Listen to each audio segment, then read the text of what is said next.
جب قبر پہ درود پاک پڑھیں تو رسول اللہ صلی اللہ علیہ وسلم خود سنتے ہیں اور جواب بھی، توجہ رکھنا، جواب بھی۔ اب سوال سنیں، مدینہ منورہ میں رسول اللہ صلی اللہ علیہ وسلم ایک صحابی کے گھر تشریف لے گئے، آپ نے باہر سے السلام علیکم کہا، اندر سے جواب نہیں آیا، آپ نے پھر السلام علیکم فرمایا، پھر جواب نہیں آیا، آپ نے تیسری بار السلام علیکم فرمایا، صحابی گھر سے باہر آئے، وعلیکم السلام ورحمۃ اللہ وبرکاتہ۔ اللہ کے نبی نے پوچھا تم گھر میں تھے؟ جی گھر میں ہوں۔ میں نے سلام کیا تو سنا نہیں ہے؟ کہا جی سنا ہے۔ تو پھر جواب کیوں نہیں دیا؟ میں سمجھانے کی ترتیب پہ بتا رہا ہوں، جواب کیوں نہیں دیا؟ حضور آپ سلام فرما رہے تھے، میں سن رہا تھا، میں آپ کو جواب دے رہا تھا، لیکن میں جواب آہستہ دیتا تھا، اس لیے کہ سلام دعا ہوتی ہے، تو میں چاہتا تھا میں آہستہ سلام کا جواب دوں، حضور سمجھیں کہ سنا نہیں ہے تو پھر سلام فرمائیں۔ میں آہستہ جواب دیتا، آپ سمجھیں کہ سنا نہیں، آپ پھر سلام فرمائیں، تو میں آپ کی 3 مرتبہ دعائیں لینے کے لیے جواب آہستہ دیتا رہا، اس لیے میرا منشا یہ تھی۔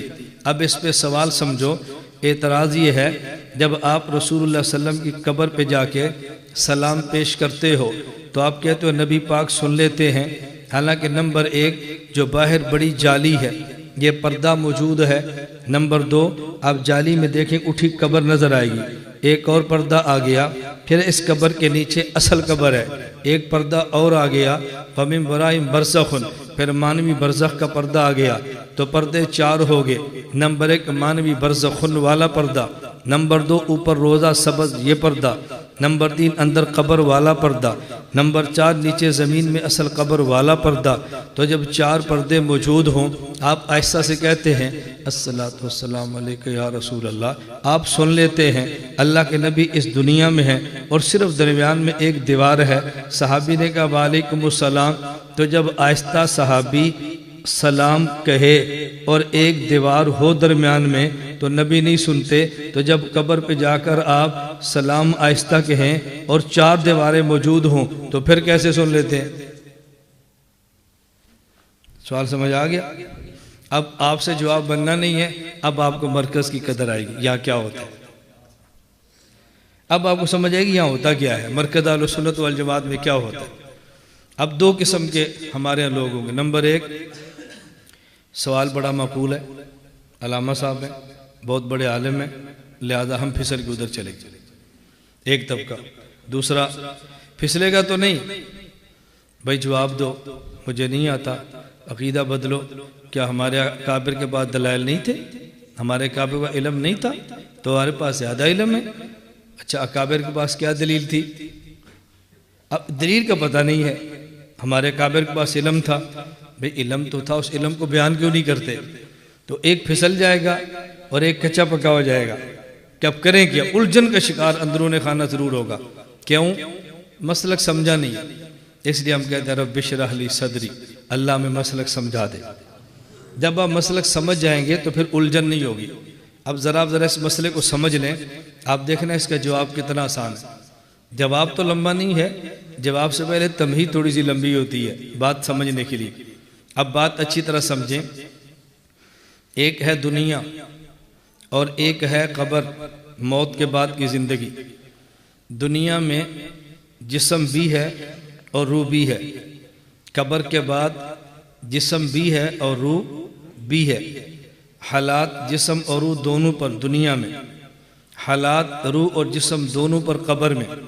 فرق یہ ہے کہ دنیا میں احوال اصالتاً جسم پر آتے ہیں اور جسم کے واسطے سے روح پر جاتے ہیں، اور قبر میں احوال اصالتاً روح پر آتے ہیں اور روح کے واسطے سے جسم پر جاتے ہیں۔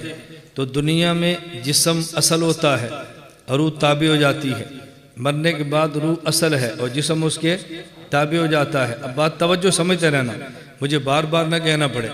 اب احوال دونوں میں ہیں۔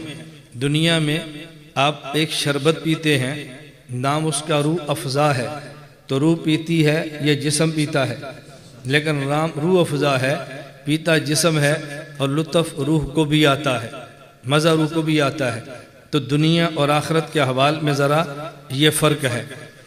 اتنی بات سمجھ آ گئی؟ اور اگر یہ سمجھنی ہو کہ موت کے بعد حالات روح پر اصالتاً آتے ہیں اور جسم پر تباً آتے ہیں، تو اس کو سمجھنے کے لیے نیند سمجھ لو۔ نیند اور موت آپس میں دونوں بہنیں ہیں۔ نیند میں حالات روح پر آتے ہیں اور روح کے واسطے سے حالات جسم پر آتے ہیں۔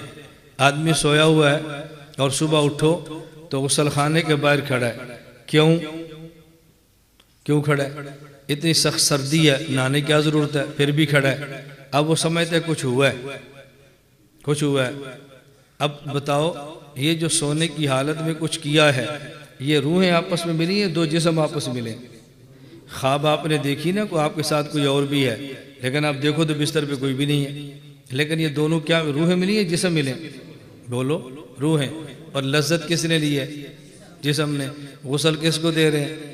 جسم کو۔ صابن کس پہ مل رہے ہیں؟ جسم کے۔ اور لذت کس نے، حالات کس پر آئے تھے؟ روح پر۔ اس لیے میں کہہ رہا ہوں کہ موت کے بعد احوال روح پر آتے ہیں اور روح کے واسطہ سے جسم پر۔ ایک بات۔ اب دوسری بات سمجھ لو، روح اور جسم کا تعلق تین طرح کا ہے۔ نمبر ایک، تعلق تصرف۔ نمبر دو، تعلق تدبیر۔ نمبر تین، تعلق حیات۔ تعلق تصرف کا معنی ایسا تعلق جس سے جسم کھاتا ہے، پیتا ہے، چلتا ہے، دوڑتا ہے۔ نمبر دو، تعلق تدبیر۔ اس تعلق جسم کھاتا، پیتا، دوڑتا، بھاگتا، کماتا نہیں ہے، لیکن خود بخود اس کا خون گردش کرتا ہے، خود بخود نظام ہضم چلتا ہے، خود بخود اس کا دل دھڑکتا ہے، خود بخود اس کی سانس چلتی ہے۔ یہ تعلق تدبیر ہے۔ اور ایک ہے تعلق حیات، جس تعلق سے جسم زندہ رہتا ہے۔ تو تعلق روح اور جسم کے تین قسم کے ہیں۔ جب آدمی زندہ ہو اور جاگ رہا ہو تو تینوں تعلق تصرف بھی ہے، تعلق تدبیر بھی ہے، تعلق حیات بھی ہے۔ اور جب آدمی سو جائے تعلق تصرف ختم ہو جاتا ہے، دو تعلق رہ جاتے ہیں۔ نمبر ایک، تعلق تدبیر۔ نمبر دو، تعلق حیات۔ جب آدمی فوت ہو جاتا ہے اور پھر روح کا اعادے سے حیات ملتی ہے تو ایک تعلق رہ جاتا ہے، تعلق حیات۔ جب آدمی جاگتا ہو، زندہ ہو، تعلق حیات، تدبیر اور تصرف۔ جب سو جائے تعلق حیات، تعلق تدبیر، اور جب فوت ہو جائے تو پھر صرف ایک تعلق حیات۔ یہ بات سمجھ آ گئی؟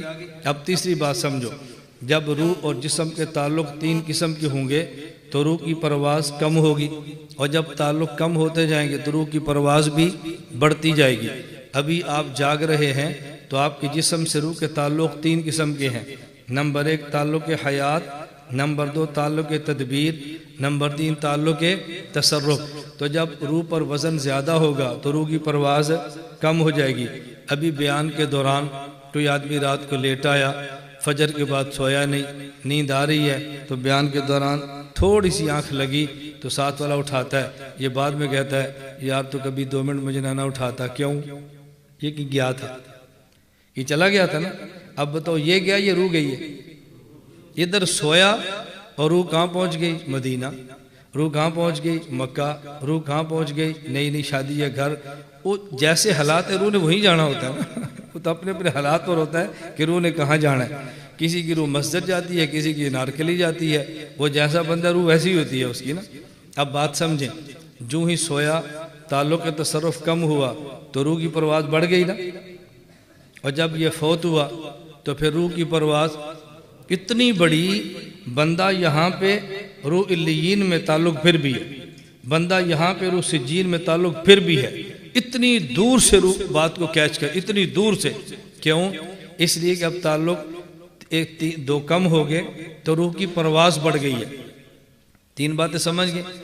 اب بات اچھی طرح سمجھو۔ رسول اکرم صلی اللہ علیہ وسلم صحابی کے گھر گئے، آپ نے فرمایا السلام علیکم، صحابی نے کہا وعلیکم السلام، آہستہ کا یا اونچی آواز سے؟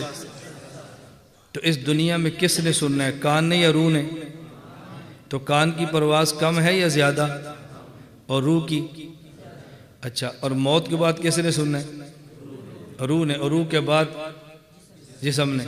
اب اللہ کے نبی دنیا سے قبر میں تشریف لے گئے، اب وہاں تعلق تصرف نہیں ہے، تعلق تدبیر نہیں ہے، بلکہ تعلق کون سا ہے؟ اور دنیا میں تعلق بھی تینوں ہے، سننا بھی جسم نے ہے، چونکہ جسم نے سننا تھا تو جسم کی جسے کہتے ہیں لمیٹڈ، بڑی محدود ہوتی ہے۔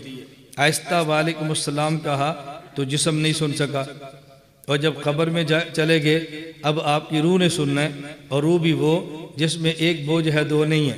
اب روح کی پرواز اتنی بڑھ جاتی ہے کہ آہستہ سا بھی السلام کہے وہ تب بھی سن لیتی ہے، وہ روح تب بھی سن لیتی ہے۔ اب دیکھو الجھن نہیں ہے، اشرح لی صدری، یہ مسلک آپ کو سمجھ آ جائے تو سوال رہتے ہی نہیں ہیں۔ لا الہ الا اللہ، لا الہ الا اللہ، لا الہ الا اللہ، ما لنا رب سوا۔ لا الہ الا اللہ، لا الہ